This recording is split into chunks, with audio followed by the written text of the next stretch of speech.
سورۃ الانبیاء بھی پڑھی گئی، اس کو مکمل کیا، اور بھی کئی صورتیں آ جائیں۔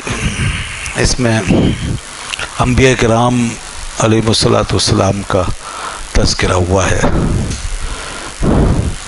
قرآن مجید میں جہاں اللہ رب العزت کی باتیں ہیں، اس کی توحید کا ذکر ہے، اس کی شانوں کا ذکر ہے، وہاں اس کے نیک بندوں کا تذکرہ بھی جگہ جگہ موجود، انبیاء کا ذکر بھی ہے، اولیاء کا ذکر بھی ہے، نیک و صالح بندوں کا ذکر بھی ہے، صحابہ کا ذکر بھی ہے، اہل بیت اطہار کا ذکر بھی ہے، اور قیامت تک آنے والے تمام نیک اور برگزیدہ بندوں کا ذکر بھی ہے۔ تو یہ جو سورہ انبیاء ہے، اس میں خاص طور پہ بہت سے انبیاء کرام کا تذکرہ ہوا۔ یہاں حضرت ابراہیم علیہ السلام کا ذکر، جس میں انہوں نے اپنی قوم کے ساتھ ایک بہت بڑا جہاد کیا تھا،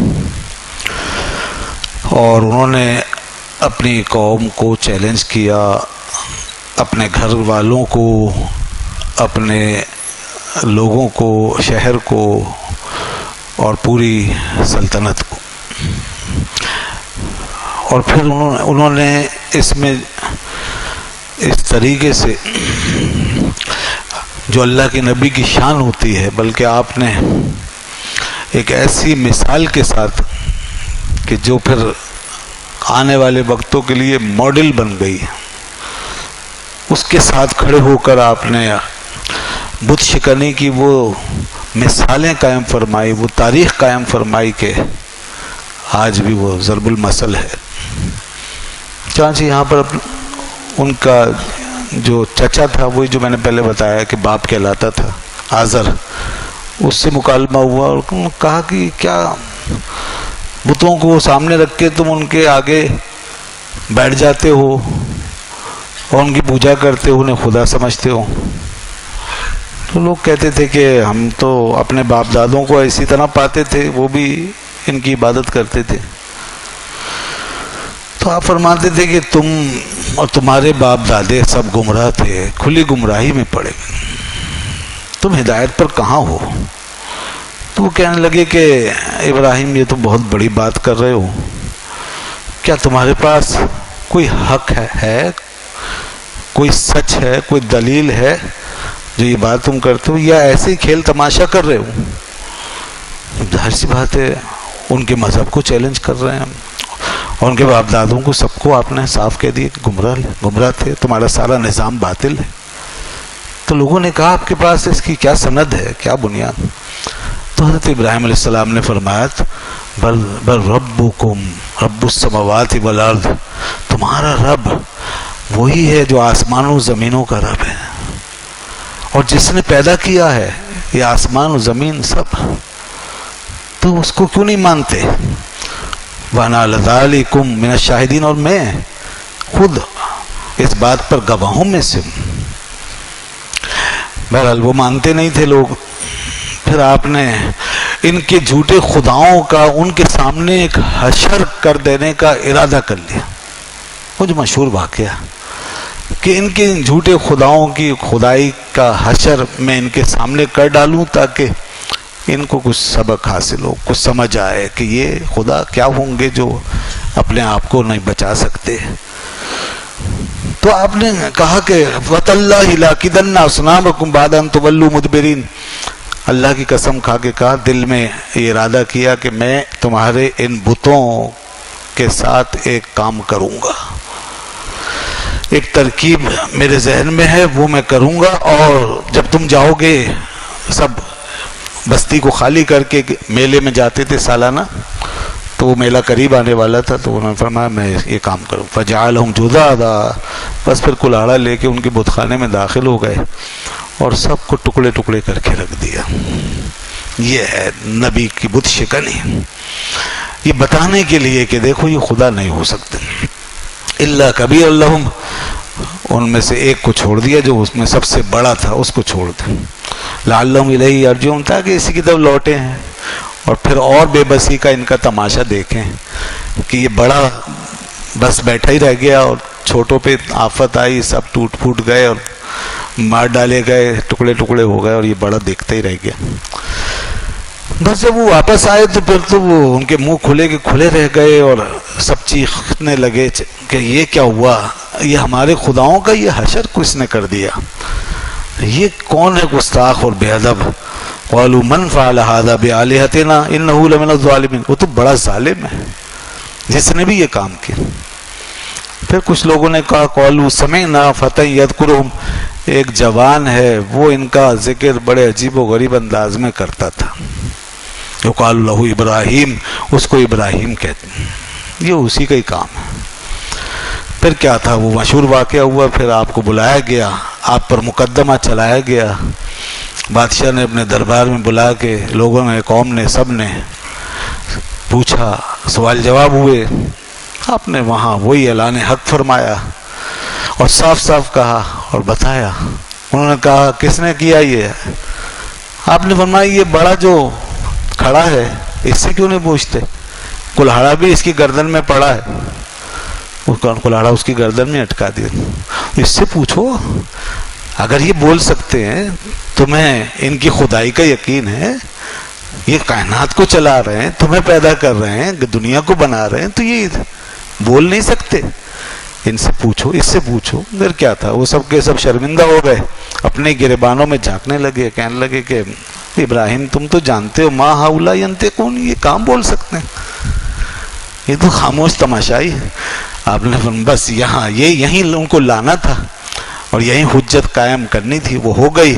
پھر آپ نے فرمایا افتعبدون من دون اللہ ما لا ينفعکم شیئا ولا یضرکم، تو کیا تم اللہ کو چھوڑ کے ایسی چیزوں کی پوجا کرتے ہو کہ جو نہ نفع دے سکتی ہیں نہ نقصان پہنچا سکتی؟ یہ سب بت پرستی کے خلاف قرآن مجید کا یہ انداز ہے، اور یہ مشرکوں سے یہ انداز تخاطب ہے جو اللہ کو چھوڑ کے غیر اللہ کی پوجا کر دیں. لیکن نہ وہ نفع دے سکتے ہیں بت جو ہیں جھوٹے خدا، اور نہ وہ نقصان پہنچا سکتے. اللہ کے مقابلے میں تو کوئی بھی تو اس کے مقابلے میں نہ کوئی نفع دے سکتا ہے نہ نقصان پہنچا سکتا ہے. اور پھر جھوٹے خداؤں کی تو کوئی حقیقت ہی نہیں. اف لکم، فرمایا اف ہے تم پر، افسوس، ولم تعبدون من دون اللہ، اور ان پر بھی جو جن کی تم پوجا کرتے ہو اللہ کو چھوڑ کے. افلا تعقلون، تو کیا تم سمجھتے نہیں؟ اب وہ طیش میں آ گئے، ان کے پاس جواب تو بن نہیں پڑا، تو انہوں نے پھر کہا کہ قالوا حرقوہ، ابراہیم کو جلاؤ، وانصروا آلہتکم، اور اپنے معبودوں سے مدد طلب کرو، اپنے معاف کیجیے گا، اپنے معبودوں کی مدد کرو، ان کنتم فاعلین، اگر تم کچھ کرنا چاہتے ہو تو یہ کرو. پھر کیا ہوا، قصہ مختصر یہ کہ انہوں نے آگ روشن کی اور آگ کے گڑھے میں سیدنا ابراہیم علیہ السلام کو جب ڈالا تو اللہ نے فرمایا قلنا یا نار کونی بردا و سلاما علی ابراہیم، ہم نے کہا اے آگ خبردار ابراہیم کا بال بھی نہیں جلنا چاہیے، لہذا ٹھنڈی ہو جا، سلامتی والی ہو جا ابراہیم پر. بس آگ ٹھنڈی ہو گئی، گلے گلزار ہو گئی، اور سیدنا خلیل اللہ علیہ السلام اس آگ میں ایسے جا کے بیٹھ گئے جیسے کوئی پھولوں کی کیاریوں کے بیچ میں بیٹھا ہو، جیسے کوئی چمنستان میں بیٹھا ہوتا. وہ یہ دیکھ رہے تھے. پھر بھی دیکھیے لوگ یہ سمجھ میں نہیں آیا اور لوگوں نے ایمان قبول نہیں کیا. پھر آپ اس آگ سے باہر تشریف لائے، اور اس کے بعد یہاں تک اتنا پھر آپ کو ستایا بعد میں بھی کہ آپ کو اپنا وطن چھوڑنا پڑا، اور یہاں سے عراق سے نکل کر پھر آپ تشریف لے گئے، مختلف علاقوں میں ہوتے ہوئے مصر تشریف لے گئے اور شام تشریف لے گئے. پھر یہاں تبلیغ بھی ہوتی رہی اور پورا خطہ آپ نے یہاں پہ کئی لوگوں کو مسلمان کیا. اور آپ کے اور بھی عزیز جیسے بھتیجے تھے حضرت لوط علیہ السلام، ان کو پھر مقرر کیا. پھر بیٹے تھے وہ پیغمبر ہوئے، ان کو مقرر کیا. پھر حرم شریف بھی بنایا. تو یہ سیدنا ابراہیم علیہ السلام کی بڑی زبردست تاریخ ہے جس میں ہر گوشے گوشے میں توحید کی ایک ایسی دعوت، ایک ایسی مثالیں آپ نے قائم کر دی ہیں کہ جو ہمیشہ یادگار رہیں گی. اسی لیے ہمارے دین کے اندر سیدنا ابراہیم علیہ السلام کا بار بار ذکر آتا ہے، اور مختلف حوالوں سے ان کے طریقوں سے ان کے طریقے، ان کی سنتیں ہمارے دین میں رکھی گئیں. اس کے بعد حضرت داؤد علیہ السلام اور سلیمان علیہ السلام کا بھی ذکر ہے.